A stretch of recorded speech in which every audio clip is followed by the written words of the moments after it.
Moon और झनक को अब किडनैप कराएगी अर्शी, कैसे बचाएंगे अनिरुद्ध और पराशर मिलके मून और झनक को। जी हाँ दोस्तों, हम बात करना है स्टार प्लस के शो झनक की। तो दोस्तों, आगे बढ़ने से पहले अगर आप इस चैनल पर नए हैं तो इसे सब्सक्राइब कर दीजिए, साथ ही बेल आइकन दबाना ना भूलें। वीडियो अच्छा लगे तो इसे लाइक ज़रूर कीजिएगा। चलिए आगे बढ़ते हैं दोस्तों। जब अनिरुद्ध जो कुछ दिनों के लिए गाँव में रुका हुआ था, वहाँ के सीधे साधे लोगों के साथ घुल मिलकर उनकी मदद करने की कोशिश कर रहा था। उसी दिलचस्प में जी हाँ लो ज़िंदगी थोड़ा आसान बना सके, लेकिन तभी एक ऐसी सच्चाई सामने आई जिसने अनिरुद्ध की पूरी दुनिया ही हिला कर रख दी।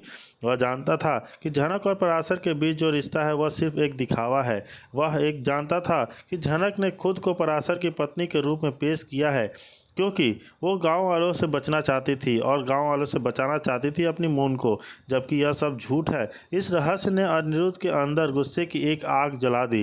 एक दिन जब गांव के लोग इकट्ठा हुए थे, अनिरुद्ध ने सबके सामने एक ऐसा कदम उठाया जिसकी किसी को उम्मीद नहीं थी। उसने अचानक झनक की मांग में सिंदूर भर दिया। यह देखकर पूरे गाँव वालों में सन्नाटा छा गया। किसी ने सपने में भी नहीं सोचा था कि अनिरुद्ध ऐसा कुछ करेगा। उसने अपनी बुलंद आवाज़ में कहा, यह झनक मेरी पत्नी है और पराशर और इसके बीच कोई वैवाहिक रिश्ता नहीं है।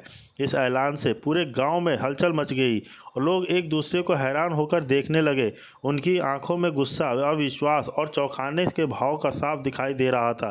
पराशर, जो पहले से ही गुस्से में से भरा हुआ था, और भी भड़क गया। उसकी आंखें लाल हो गईं और वह अनिरुद्ध की ओर देखा और लपका चिल्लाते हुए बोला, तुम्हारी हिम्मत कैसे हुई झनक की मांग भरने की? वह मेरी पत्नी है। इस हंगामे के बीच झनक धीरे धीरे आगे आई। उसकी आंखों में पश्चाताप और दृढ़ संकल्प था। उसने दोनों पुरुषों को शांत करने की कोशिश की और फिर गांव वालों को ओर मुड़ते हुए कहा, अब मैं और झूठ नहीं बोलूंगी। उसकी आवाज़ में सच्चाई की ताकत थी, लेकिन वह अंदर से कांप रही थी। उसने कहा, मैं आप सभी से माफ़ी मांगना चाहती हूँ। आप सभी से एक बहुत बड़ा सच छुपाया है। फिर उसने बताया कि मून पराशर की बेटी नहीं है, बल्कि अनिरुद्ध की बेटी है।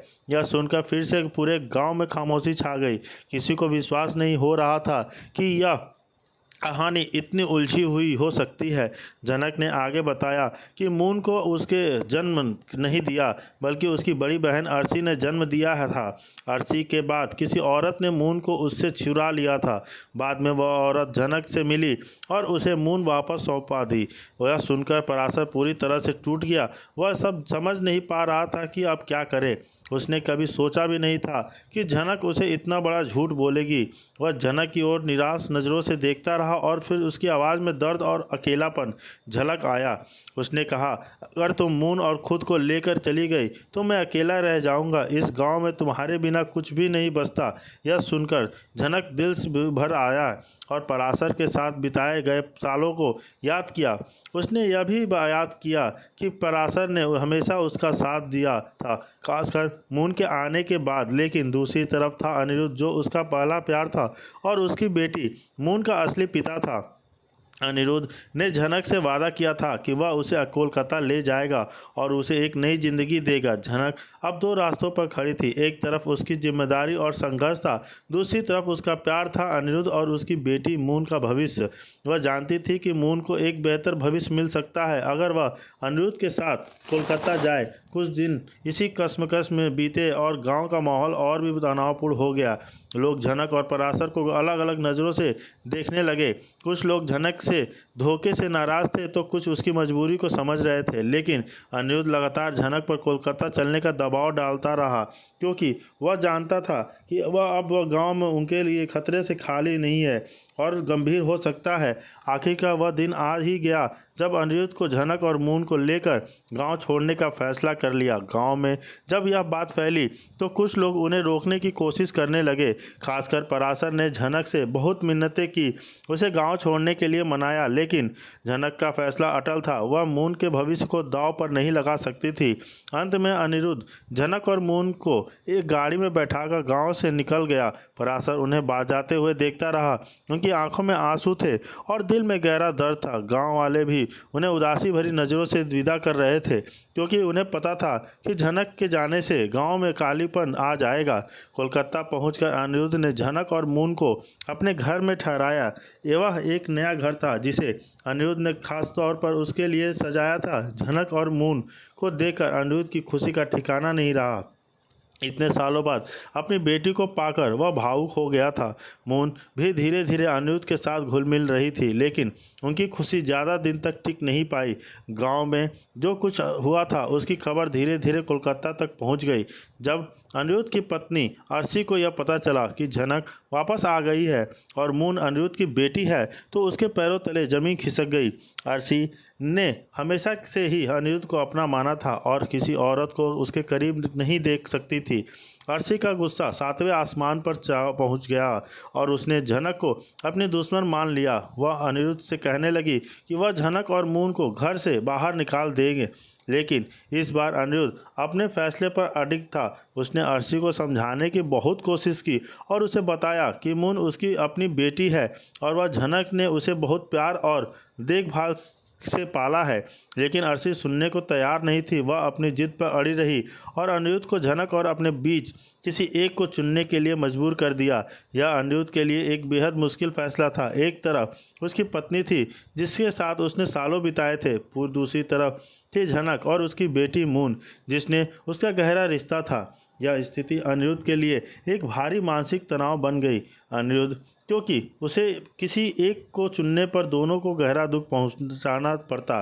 उसी दौरान गांव में पराशर का हाल बेहाल था। झनक और मून के जाने के बाद उसकी ज़िंदगी पूरी तरह से अधूरी और उलझी हुई लग रही थी। हर पल उसे झनक और मून की यादें सता रही थी। गांव के लोग उसे समझाने की कोशिश कर रहे थे, लेकिन पराशर का मन कहीं भी सही नहीं लग रहा था। उसे महसूस हो रहा था उसे उसकी ज़िंदगी का सबसे महत्वपूर्ण हिस्सा उससे छीन लिया गया। तो एक हर दिन पराशर को किसी के जरिए यह जानकारी मिली कि कोलकाता में अनिरुद्ध झनक और मून के साथ क्या हो रहा है। उसे यह बताया गया कि अर्शी ने झनक और मून के साथ बुरा व्यवहार किया शुरू कर दिया है। सुनकर पराशर का खून खौल उठा। उसने यकीन था झनक एक सीधी सादी लड़की है और शहरी दुनिया की चालबाजी से वह अनजान है। उसे डर था कि अर्शी और उसके परिवार वाले मिलकर झनक और मून को नुकसान पहुंचा सकते हैं। बिना देर किए पराशर ने कोलकाता जाने का मन बना लिया। वह झनक और मून की मदद करना चाहता था और उन्हें अर्शी के खतरनाक जाल से बचाना चाहता था।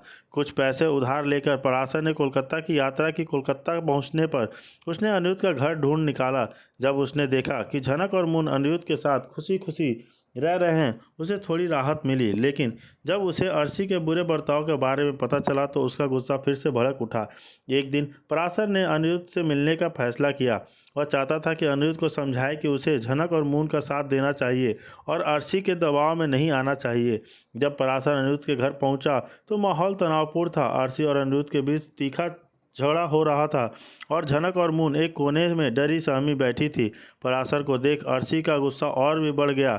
उसने पराशर को खूब सुनाया और उसे वहां से जाने के लिए कहा, लेकिन पराशर तस से मस नहीं हुआ। वह एक अडिग खड़ा रहा और अनिरुद्ध से कहा, तुम्हें अपनी बेटी और औरत का साथ देना चाहिए जिसने तुम्हारी बेटी की परवरिश की। अनिरुद्ध पराशर की बातों से प्रभावित हुआ। उसे यह एहसास हुआ कि पराशर सही कह रहा है और अब उसे अपनी ज़िंदगी सुलझानी चाहिए। अर्शी से कहा, अब से तुम झनक और मून को परेशान नहीं करोगी। अगर तुम यहाँ रहना चाहती हो तो तुम्हें इन्हें स्वीकार करना होगा। अर्शी अनिरुद्ध की बात सुनकर हैरान रह गई। उसे उम्मीद नहीं थी कि अनिरुद्ध उसके खिलाफ जाएगा।